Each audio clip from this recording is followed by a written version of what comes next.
Hello दोस्तों, बहुत बहुत स्वागत, अभिनंदन एक बार फिर से RDXGS गुरु में। दोस्तों, हम घटना चक्र की आई दृष्टि, करंट अफेयर्स की आई दृष्टि हम लोग पढ़ रहे हैं। उसमें आज अगला लेक्चर शुरू करेंगे। देखो, मैं पर डे 2 लेक्चर डालने लगा हूँ। आप बस देखते रहिए इसको, अपना टाइमली इसको ख़त्म करिए, जल्दी से जल्दी ख़त्म करके फिर इसको 1-2 बार रिवीजन, एक बार तो पक्का रिवीजन कर देना, और 2 बार हो जाए तो वेल एंड गुड, और फिर जाना एग्जाम में। देखते हैं फिर कैसे नहीं होता है।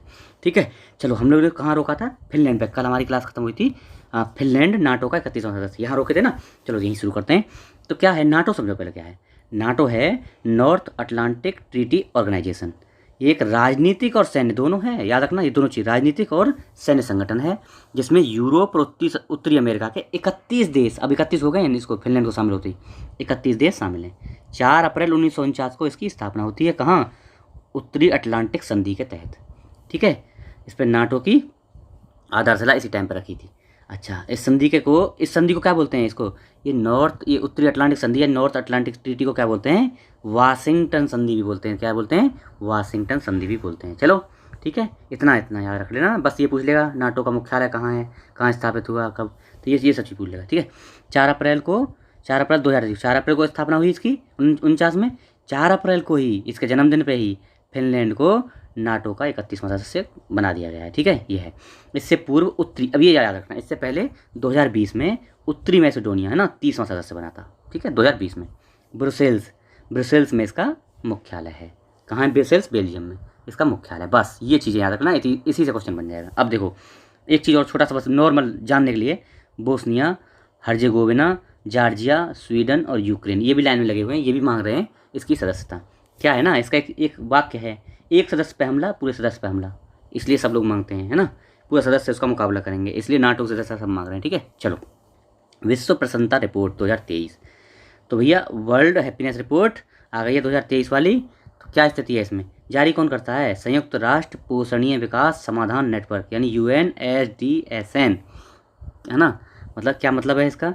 UNSDSN का United Nations sustainable development solution network, ये है। ठीक है, ये होता है, इसके द्वारा जारी की जाती है। अब इसमें यहाँ देखो 6 कारकों पर, 6 कारक होते हैं इसमें। क्या क्या?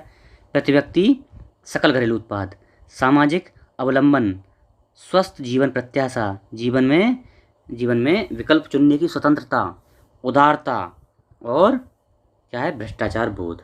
कुल 137 देशों के लिए रैंक जारी की गई है। अब इसमें स्थिति क्या है, रैंकिंग क्या क्या है, सारे देख लेते हैं अभी, है ना। एक मिनट, मैं इसको सेट करता हूँ।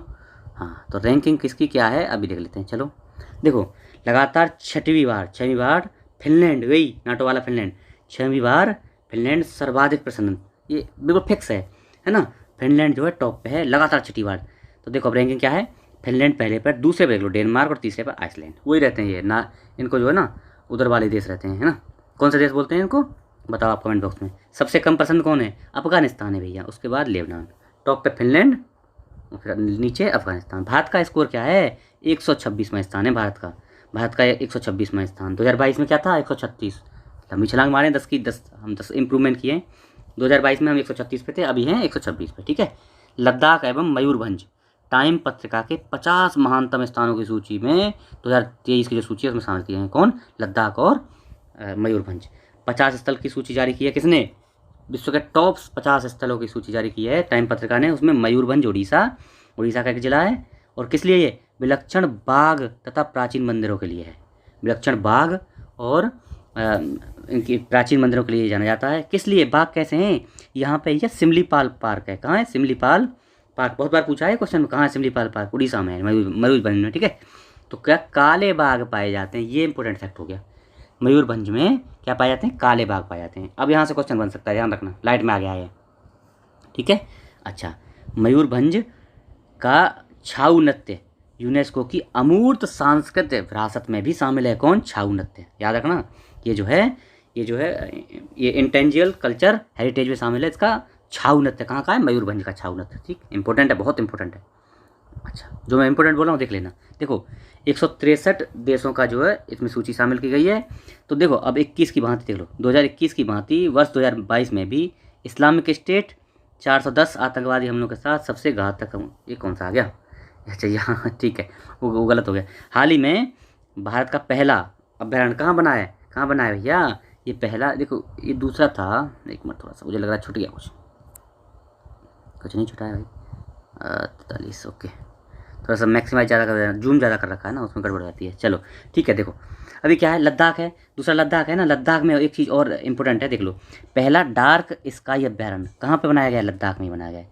चांगथांग वन्यजीव अभ्यारण्य पड़ता है, चांगथांग वन्यजीव अभ्यारण्य लद्दाख में। उसमें कहाँ पड़ता है? हानले गांव में बनाया गया। कौन?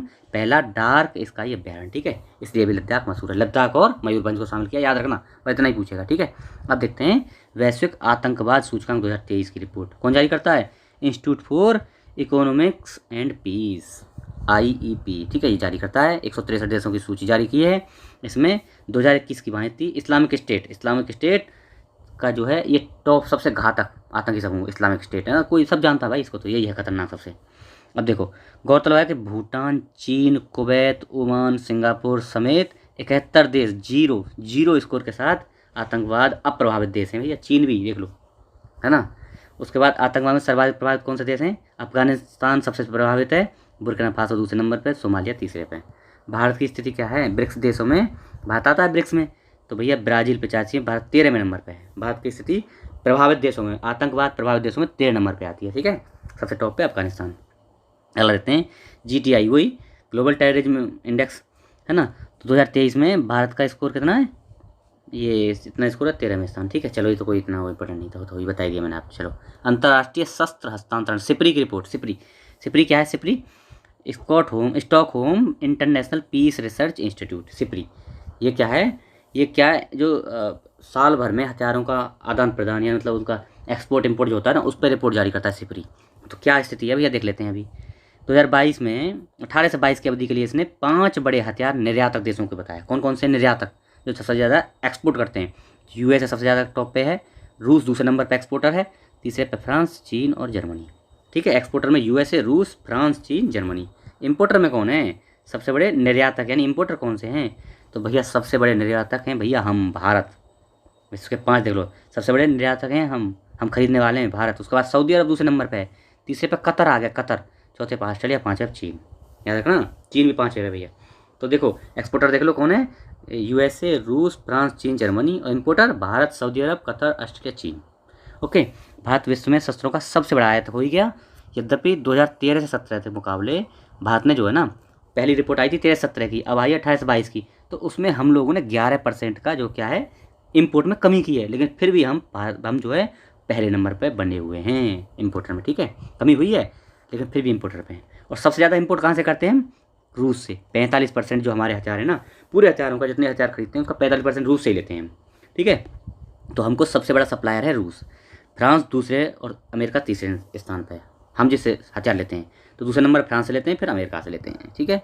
अब देखो 95वां ऑस्कर, ये इंपॉर्टेंट है हमारे लिए। अब की बार क्वेश्चन यहाँ से बनना ही है भैया, ध्यान रखना। बनेगा, क्यों बनेगा? क्योंकि इंडिया ने ऑस्कर जीत लिया है। चलो देखो, इनको अकादमी पुरस्कार भी बोलते हैं ना, जिन्हें ऑस्कर नाम दिया अकादमी पुरस्कार को ही। प्रथम ऑस्कर कब? 16 मई 1929 को प्रथम ऑस्कर शुरू हुआ था। कब? कहाँ पे? द हॉलीवुड रूजवेल्ट होटल में, कैलिफोर्निया में शुरुआत हुई थी। होटल छोड़ दो। ये academy of motion picture arts and sciences द्वारा प्रदान किए जाते हैं, है ना। किसके द्वारा? Academy of motion arts pictures के द्वारा प्रदान किए जाते हैं। चलो देख लेते हैं क्या स्थिति चल रही है अभी।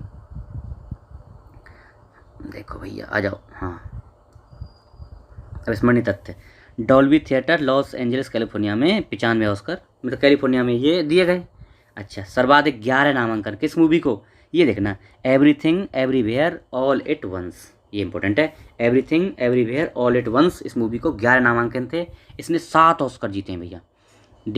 इसने जो है कितने जीते हैं? 7 ऑस्कर जीते हैं इसने। 11 में नामांकन था, 7 जीत लिए। डेनियल क्वान और डेनियल स्कीनर्ट द्वारा ये निर्देशित है। कौन निर्देशन डायरेक्टर कौन है? डेनियल क्वान और डेनियल स्कीनर्ट, ठीक है। सबसे फिल्म के ऑस्कर पुरस्कार से सम्मानित किसको किया गया है? किसको? इसी को। कई ब्रह्मांडों में की डॉक्यूमेंट है, कौन सी? मल्टीवर्स कई ब्रह्मांडों का एक काल्पनिक समूह पर आधारित अमेरिकी कॉमेडी ड्रामा, इसको सर्वश्रेष्ठ फिल्म के ऑस्कर से सम्मानित किया गया है। इसी फिल्म के लिए डेनियल क्वान और डेनियल क्लीनर्ट ने सर्वश्रेष्ठ निर्देशक का पुरस्कार, यही वाले ने, ठीक है। अच्छा, मलेशियाई अभिनेत्री है मिशेल लियो, इसको सर्वश्रेष्ठ अभिनेत्री, ठीक। कौन सी मूवी थी? Everythings Everywhere All at Once, उसी के लिए सर्वश्रेष्ठ अभिनेत्री पुरस्कार हो गया, ठीक है, मिशेल लियो को। मिशेल यो सर्वश्रेष्ठ अभिनेत्री पुरस्कार जीतने वाली पहली एशियाई महिला हैं, इसलिए इम्पोर्टेंट हो रहा है। मिशेल यो पहली एशियाई महिला कहाँ की? मलेशिया की। ठीक है, अच्छा अब अपना क्या स्थिति चल रही है? कार्तिकीय गोंसावेल्स, अब देख लो ये इंपॉर्टेंट आ गया। कार्तिकीय गोंसावेल्स द्वारा निर्देशित द एलिफेंट विस्पर्स, इंपॉर्टेंट है। इसमें दोनों पूछ सकता है, कौन सी डॉक्यूमेंट्री है? The elephant whispers, Kartiki Gonsalves की वो डायरेक्टर हैं इसके, और सर्वश्रेष्ठ डॉक्यूमेंट्री शॉर्ट फिल्म के रूप में इसको ऑस्कर प्रदान किया गया है, डॉक्यूमेंट्री के रूप में, और गाने को भी मिला है ना RRR को। अच्छा, इसके निर्देशक कौन है? कार्तिकी गोंसाल्वेस, है ना, और निर्माता कौन है? गुनीत मोंगा। किसी के एलिफेंट विस्पर्स तमिल मूवी है, तमिल भाषा की मूवी है। निर्देशक हैं, डायरेक्टर हैं कार्तिकी गोंसाल्वेस और निर्माता गुनीत मोंगा। अच्छा, ये पहला अवसर था जब किसी भारतीय प्रोडक्शन कंपनी द्वारा निर्मित किसी फिल्म को ऑस्कर मिला, पहला अवसर है, इसलिए इंपॉर्टेंट हो गई। तो कौन सी है? Elephant whispers. ठीक है, अच्छा अब देखते हैं इसमें क्या है। ये एक ऐसे एलिफेंट की कहानी है जिसको बोम्मन और बिल्ली, दो आदिवासी लोग हैं, उसको घर ले आते हैं ना, बच्चे को, उसका नाम है रघु, हाथी का, उसको गोद ले लेते हैं ना, उस पर उसकी कहानी है। ठीक है, चलो कोई नहीं, देख लेते हैं। अब देखो दूसरा इंपॉर्टेंट, SS राजामौली द्वारा निर्देशित फिल्म, तेलुगु फिल्म है, कौन सी? RRR की गाना है नाटू नाटू, है ना, आप सब लोगों ने इसको देखा होगा। सर्वश्रेष्ठ संगीत ओरिजिनल सॉन्ग की श्रेणी में ऑस्कर मिला है। इसमें सर्वश्रेष्ठ संगीत ओरिजिनल सॉन्ग की श्रेणी में इसको ऑस्कर मिला है। किसको? RRR को। RRR की मूवी, RRR का गाना है नाटू नाटू को। ठीक है, अच्छा नाटू नाटू संगीत के संगीतकार कौन है? MM कीरामानी, इंपॉर्टेंट है। और गीतकार कौन है भैया? चंद्रबोस, इंपॉर्टेंट है। नाटू नाटू का संगीतकार कौन है? MM कीरावानी, और गीतकार चंद्रबोस। अच्छा, इस गीत के गायक कौन है? राहुल सिपलीगंज एवं काल भैरव, सब इंपॉर्टेंट हो जाता है। उल्लेखनीय है कि 80वें गोल्डन ग्लोब अवार्ड्स 2023, ये तो हो गया ऊपर, 80वें गोल्डन ग्लोब अवार्ड 2023 में भी बेस्ट सॉन्ग मोशन पिक्चर का इसको जो है नाटू नाटू को ही मिलता है। कौन? 80 में जो गोल्डन ग्लोब अवार्ड हुए हैं उसमें भी मोशन पिक्चर, मतलब बेस्ट सॉन्ग मोशन पिक्चर का अवार्ड किसी को? नाटू नाटू को ही मिला है, ये भी इंपॉर्टेंट है। ठीक है, अंतर्राष्ट्रीय फीचर फिल्म श्रेणी में, अंतर्राष्ट्रीय फीचर फिल्म श्रेणी में प्रतिस्पर्धा हेतु पैन नलिन द्वारा निर्देशित फिल्म गुजराती भाषा की, कौन सी? छेल्लोसो, इसको भारत द्वारा प्रविष्ट किया था, ये भारत ने इसको भेजा था, कौन सी? छेल्लोसो, लेकिन ये बेचारी 5 में भी जगह नहीं बना पाई। ठीक है, इसको छोड़ दो, मैं तो एक जानकारी के लिए बता रहा था बस। अब देखो अगला है हमारा लेगाटम समिति, कोई इंपॉर्टेंट, बिल्कुल इंपॉर्टेंट नहीं है, आज तक कोई इसका नाम ही नहीं सुना होगा, ऐसे ही कुछ भी दे देता है।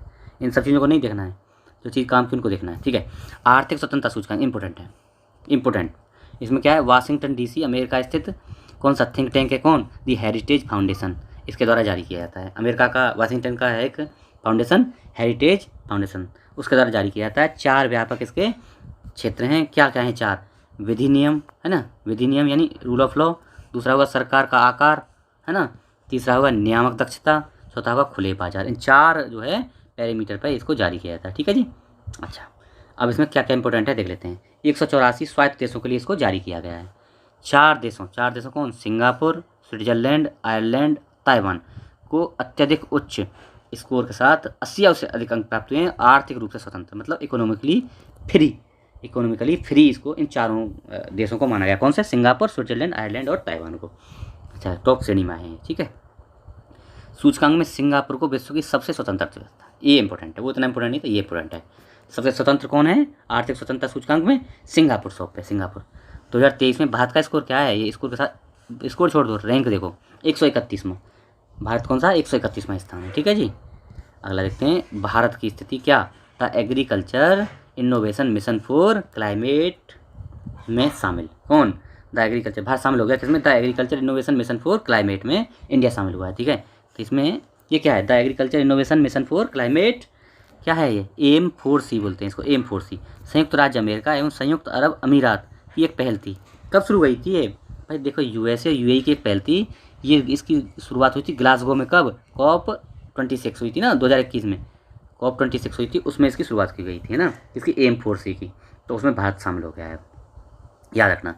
US चैम्बर ऑफ कॉमर्स, और देखो, ठीक है, हाँ, M4C विगत किसके लिए? M4C 5 वर्षों 21 से 25 के लिए ये अपनी शुरू किया गया था। ठीक है, 21 से 25 के लिए। अब देखते हैं स्मरणीय तथ्य 22 फरवरी 2023 को भारत को आशय पत्र पर हस्ताक्षर के साथ एम4सी में शामिल कर लिया गया। कब? फरवरी 2023 में एम4सी में शामिल हो गया, याद रखना इतना बहुत है। वर्तमान में एम4सी में सदस्य हैं 47 सदस्य हैं, ठीक है। अब देखते हैं अंतर्राष्ट्रीय बौद्धिक संपदा सूचकांक, इसको देख लेते हैं। बौद्धिक संपदा में है ना क्या स्थिति है, कौन जारी करता है? यूएस चैम्बर ऑफ कॉमर्स ये जारी करता है, से संबद्ध है ग्लोबल इनोवेशन लिसी सेंटर। क्या है ये जो है, देखो यूएस चैम्बर ऑफ कॉमर्स से संबद्ध ग्लोबल इनोवेशन लिसी सेंटर, यानी ये द्वारा 2012 से इसको जारी किया है। यूएस चैम्बर ऑफ कॉमर्स ये नाम रख लो, इससे भी आया था, इसी को पूछा जाता है। 55 देशों से बौद्धिक संपदा अवरचना का मूल्यांकन किया, 55 देश इसमें शामिल है। इसकी 55 अर्थव्यवस्थाओं को शामिल किया गया है, बताई दिया मैंने आपको। उसके बाद देखो 30 देश कौन से हैं किसमें? बौद्धिक संपदा में टॉप पे कौन है? तो यूएसए टॉप पे है, उसके बाद यूके और तीसरे नंबर फ्रांस है। किसमें? बौद्धिक संपदा में। बौद्धिक संपदा सूचकांक में टॉप पे यूएसए, फिर दूसरे पे यूके और तीसरे पे फ्रांस, ठीक है जी। अगला देखते हैं, अब यहाँ क्या चल रहे हैं हम लोग। भारत का स्थान कौन सा है? 103। भारत कितना है? 103वें स्थान पे। चलो अब देखो यहाँ देख लेते हैं आर्थिक स्वतंत्रता सूचकांक। आर्थिक स्वतंत्रता में कौन कितना स्वतंत्र है भैया? ओके ये नहीं है, ठीक है, ये हो गया ऑलरेडी, एक पेज एक्स्ट्रा लड़ गया है, ठीक है। चलो हाँ अब यहाँ देखते हैं उसी में। तो बौद्धिक संपदा में बौद्धिक संपदा सूचकांक 2023 में अंतिम तीन है, वेनेजुएला लास्ट में और रूस सेकंड लास्ट पे, ठीक है। 55 देश शामिल हैं, टॉप पे यूएसए, यूके और फ्रांस, और लास्ट में वेनेजुएला, रूस, ठीक है। ये देख लो अंतर्राष्ट्रीय बौद्धिक संपदा सूचकांक 2023 में 55 देशों की सूची में 42 भारत कितने स्थान पे है? 42, भारत 42वें स्थान पे, ये इंपॉर्टेंट हो गया, ठीक है। देखो टॉप पे यूएसए, लास्ट में वेनेजुएला और 42वें स्थान पर हो गया कौन? भारत, ठीक है। चलो अच्छा, भ्रष्टाचार बोध सूचकांक 2022 कौन जारी करता है? ट्रांसपेरेंसी इंटरनेशनल, इसका सचिवालय बर्लिन में जर्मनी में है ना। तो इसने जारी कर दिया कौन सा? भ्रष्टाचार सूचकांक। सूचकांक में डेनमार्क कौन पे? शीर्ष स्थान पे है ना, और सोमालिया निचले स्थान पे। डेनमार्क टॉप पे, डेनमार्क 1 नंबर पे हो गया, फिनलैंड दूसरे पे और न्यूजीलैंड तीसरे पे, और लास्ट में हो गया सोमालिया, ठीक है। चलो सोमालिया हो गया ना, लास्ट में सोमालिया हो गया, ओके। सोमालिया और सीरिया, अगर सोमालिया याद रख लो इतना ही बहुत है। भ्रष्टाचार बोध सूचकांक 2022 में भारत कितना है? 40 अंकों के साथ 85वें स्थान पे। कितने? 85वें स्थान, फिर 85 स्थान पे, ठीक है, 85वां स्थान है। वासेनर व्यवस्था का अध्यक्ष भारत बन गया है। भारत वासेनर व्यवस्था का अध्यक्ष बन गया है। क्या है वासेनर व्यवस्था? देखो 1 जनवरी 2023 को भारत ने आधिकारिक तौर पर वासेनर व्यवस्था के पूर्ण सत्र की अध्यक्षता स्वीकार कर ली। 1 जनवरी 2023 से भारत वासेनार व्यवस्था का अध्यक्ष बन गया है। अध्यक्ष के रूप में भारत का कार्यकाल कितना होगा? 1 वर्ष का होगा। कब से? 1 जनवरी 2023 से 31 दिसंबर तक रहेगा, पूरे साल रहेगा, ठीक है। भारत ने आयरलैंड से वासेनार व्यवस्था के पूर्ण सत्र की अध्यक्षता, किस लिए हमने आयरलैंड से इसकी अध्यक्षता ग्रहण की है। यह प्रथम अवसर है जब भारत किसी बहुपक्षीय निर्यात नियंत्रण व्यवस्था में अध्यक्ष बना है। निर्यात नियंत्रण व्यवस्था है ये वासेनर व्यवस्था, इसमें इसका अध्यक्ष बन गया भाई।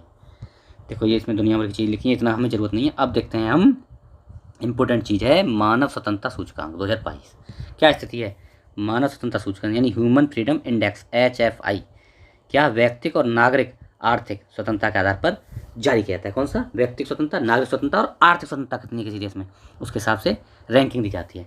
वाशिंगटन DC स्थित कौन सा? कैंटो इंस्टीट्यूट और कनाडा के फ्रेजर इंस्टीट्यूट। वाशिंगटन DC वाला कैंटो इंस्टीट्यूट और फ्रेजर इंस्टीट्यूट कनाडा, इनके द्वारा जारी किया जाता है, ठीक है जी।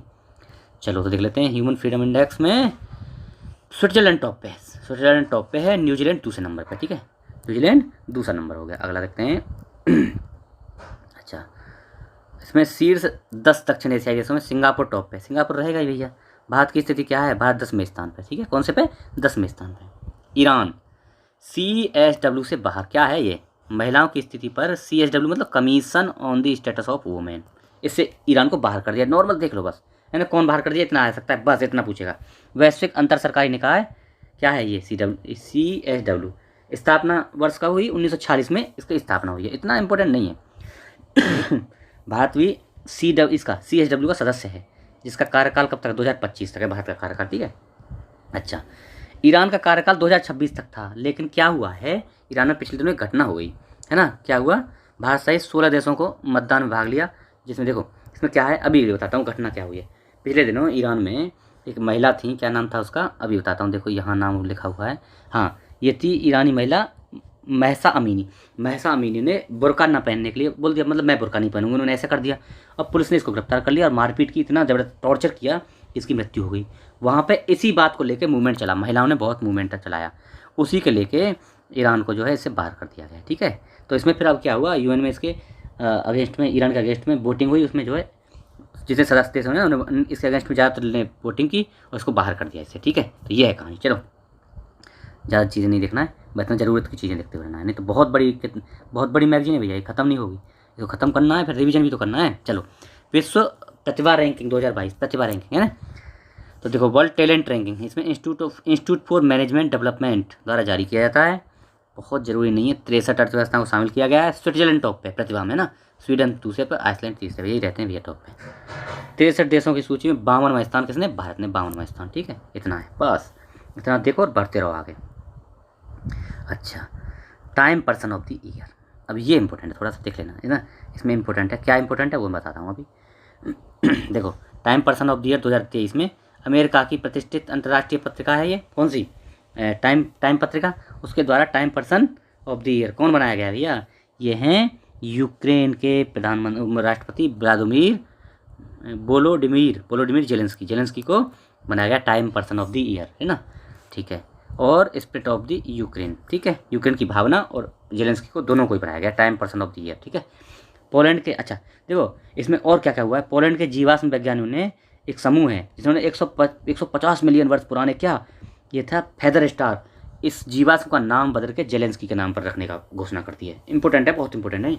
अच्छा, ये फेदर स्टार क्या है भैया, समुद्री जीवों का एक विलुप्त प्रजाति है, इसका नाम रखती है जेलेंस्की के नाम पर। अन्य जो है पर्सन ऑफ द ईयर कौन है, तो हीरोज ऑफ द ईयर कौन है, हीरोज ऑफ द ईयर है ईरान की वही women, heroes of the year the women of Iran, जिन्होंने जो है अपने जो है अधिकारों के लिए हड़ताल की या फिर आगे आई, वो रोड पे आई है ना, उनको रखा है। इनोवेटर्स ऑफ द ईयर कौन है, ग्रेगटी रॉबिन्सन, जेम्स वेब अंतरिक्ष दूरबीन प्रणाली इन्होंने बात की है, नासा ने, उसी को रखा गया है। ठीक है, इतना इंपॉर्टेंट नहीं है, बस वो है इंपॉर्टेंट। फोर्ब्स विश्व की 100 सर्वाधिक शक्तिशाली महिलाएं कौन है भैया, तो सबसे टॉप पे कौन है, उर्सुला वान डेर लेयन, कौन है, जर्मनी, ये शीर्ष पर है। यूरोपीय आयोग अध्यक्ष, मतलब यूरोपीय आयोग की अध्यक्ष उर्सुला वान डेर येलेन शीर्ष पर है, जर्मनी की हैं। यूरोपीय सेंट्रल बैंक की अध्यक्ष क्रिस्टीना लेगार्डे, ये क्या है, दूसरे नंबर पे है। और यूएसए की उपराष्ट्रपति कमला हैरिस तीसरे नंबर पे। देखो टॉप पे कौन है, उर्सुला वान डेर येलेन, है ना, ये क्या है, यूरोपीय आयोग के अध्यक्ष हैं। दूसरे नंबर पे लेगार्ड, कौन सी, क्रिस्टीना लेगार्ड, ये क्या है, यूरोपीय सेंट्रल बैंक की अध्यक्ष हैं। और कमला हैरिस हैं तीसरे नंबर पे, यूएसए की उपराष्ट्रपति। ठीक है जी, अपना स्थिति क्या है इंडिया की स्थिति आएगी अभी, देखो क्या है स्थिति अभी बताएंगे आपको। इंडिया की स्थिति यहाँ आएगी। 6 भारतीय महिलाओं को इसमें शामिल किया गया है। निर्मला सीतारमण भारत की ओर से टॉप पे हैं, कितने नंबर पे, 36वें नंबर पे, इस सूची में 100 में 36वें नंबर पे आती हैं और इंडिया की ओर से ये टॉप पे हैं। ठीक है, उन्होंने लगातार चौथी बार इसमें जगह बनाई है 100% में। कौन कौन है, 6 देखो, रोशनी नाडार मल्होत्रा 53वें स्थान पर हैं, सेबी के अध्यक्ष हैं, सेबी के अध्यक्ष ये हैं, जो ये HCL की वो हैं चेयरपर्सन रोशनी नाडार, है ना। अच्छा, दूसरे पे सेबी के अध्यक्ष माधुरी पुरी बुच, ये कितने पे, 54वें नंबर पे हैं। और सेल के अध्यक्ष सोमा मंडल 67वें पे। बायोकॉन संस्थापक कौन, किरण मजूमदार 77वें नंबर पे हैं। नायका की संस्थापक कौन, ये हैं फाल्गुनी नायर 89 स्थान पर, है ना। कौन कौन शामिल है, इतना बस एक बार सुन लो, बहुत है। World wide cost of living report 2022, living report मतलब रहने लायक शहरों की रिपोर्ट जारी की है। तो क्या स्थिति चल रही है इसमें, इकोनॉमिस्ट इंटेलिजेंस यूनिट, मतलब EIU, the economist intelligence unit इसको जारी करता है ना, ये रिपोर्ट जारी की है। कौन सी, world wide cost of living 2022। ठीक है, चलो अब देखो इसमें क्या किया है, 172 देशों को रैंक दी गई है, 172 देशों को रैंकिंग में। न्यूयॉर्क सिटी कीमतों के आधार शहर, न्यूयॉर्क को आधार शहर यानी बेस सिटी किसको दिया गया है, न्यूयॉर्क को बेस सिटी माना गया है।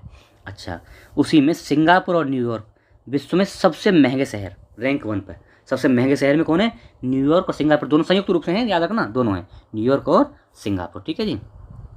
अच्छा देखो, दमिश्क सीरिया विश्व में सब रहने के लिए सबसे सस्ता, सीरिया का दमिश्क शहर सबसे सस्ता है, टॉप पे न्यूयॉर्क और सिंगापुर। अच्छा, ये देखो बंगलुरु, चेन्नई, अहमदाबाद सबसे सस्ते 10 शीर्ष शहरों में शामिल। भारत के 3 शहर शामिल हैं इसमें, कौन कौन से, बंगलुरु, चेन्नई और अहमदाबाद। बंगलुरु, चेन्नई, अहमदाबाद टॉप 10 में शामिल है। ठीक है जी। अच्छा, अगला देखते हैं, भारत GPAI का अध्यक्ष। क्या है ये GPAI?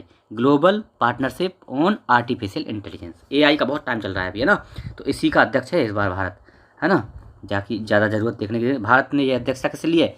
फ्रांस से ली है, फ्रांस से, है ना। मोटी मोटी चीज़ें देखो और चलते रहो आगे। ओके, तो देखो भैया, GPAI के शिखर सम्मेलन कहाँ हुआ? पहला हुआ था, देख लो, पहला शिखर सम्मेलन ये कहाँ हुआ था? कनाडा में हुआ। तो अभी कहाँ हुआ? अभी हमारा हुआ जापान में, ये इससे पहले तीसरा, और भारत हो गया अभी इसमें, अभी अध्यक्ष भारत हो गया। जापान से, फ्रांस से हमने अध्यक्षता ले ली।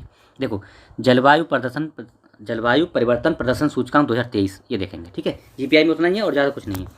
अब देखो, जलवायु परिवर्तन प्रदर्शन सूचकांक 2023 क्या है? CCPI यानी क्लाइमेट चेंज परफॉर्मेंस इंडेक्स।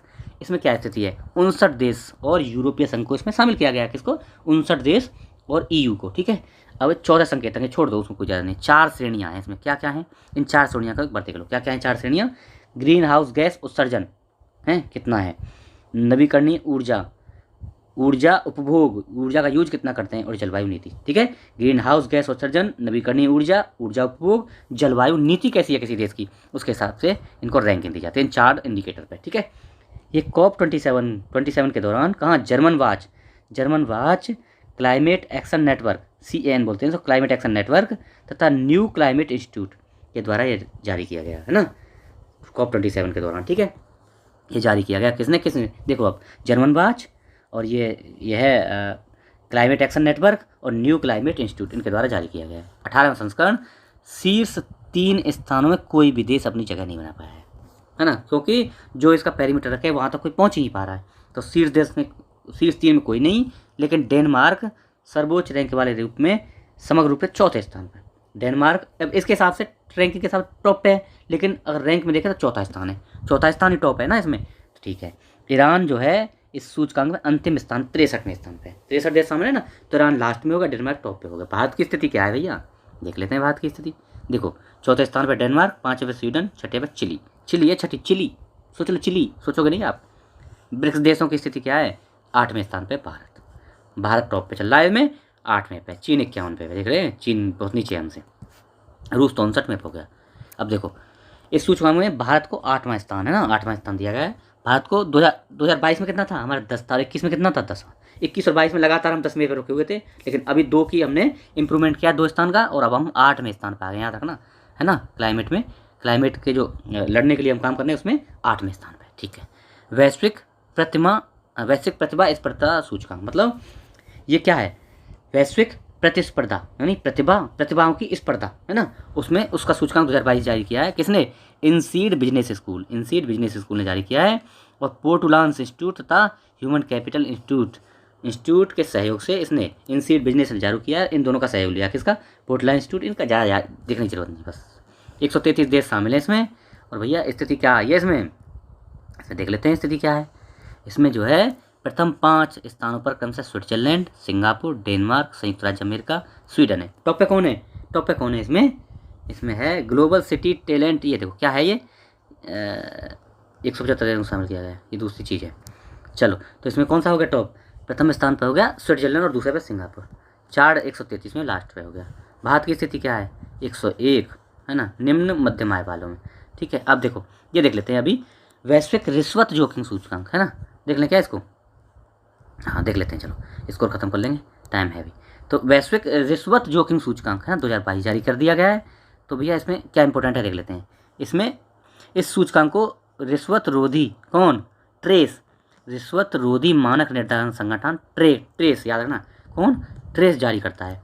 194 देशों को शामिल किया गया है, और नार्वे को भैया प्रथम स्थान रिश्वत रोधी में टॉप स्थान पर कौन है? नार्वे है। उत्तर कोरिया सबसे नीचे 93 के साथ अंतिम स्थान पर, मतलब 93 स्कोर है उसका, और 194 स्थान है उसका। किसका? उत्तर कोरिया। देखो टॉप पे कौन है? नार्वे, और लास्ट पे है उत्तर कोरिया। भारत को क्या स्थान दिया है? 86वां स्थान भारत को। और 2021 में क्या स्थान था भैया? 82वां। तो हमारा तो स्थान तो गिर गया। हम 82वां स्थान पहले था हमारा 21 में, तो अब 86वें स्थान पर पहुँच गए हमारा, तो इसको डाउन हुआ है हमारा, ठीक है। चलो, जो भी है जो बता रहा है। रूल ऑफ लॉ इंडेक्स 2022, ठीक है। इसको हम पढ़ेंगे कब? शाम की वीडियो में दोबारा डालूंगा वीडियो। आप लोग इसको शेयर करिए, लोगों को बताइए, है ना। अरे भाई सब्सक्राइब कर लीजिएगा, पहली बार देख रहे हैं तो पूरा मैगजीन 10 दिन के अंदर खत्म करा रहा हूँ, ठीक है। और कुछ भी नहीं छूटेगा। इसको एक बार कंप्लीट करके फिर रिवीजन भी जरूर करना। रिवीजन 1:30 पे 1:45 पे करके देख लेना एक बार जरूर, रिवीजन जितना करोगे इतना ज़्यादा आपके कंटेंट दिमाग में रुकेगा और गलती नहीं करोगे एग्जाम में, ठीक है। चलो शेयर वेयर करते रहिए। Okay, thank you so much.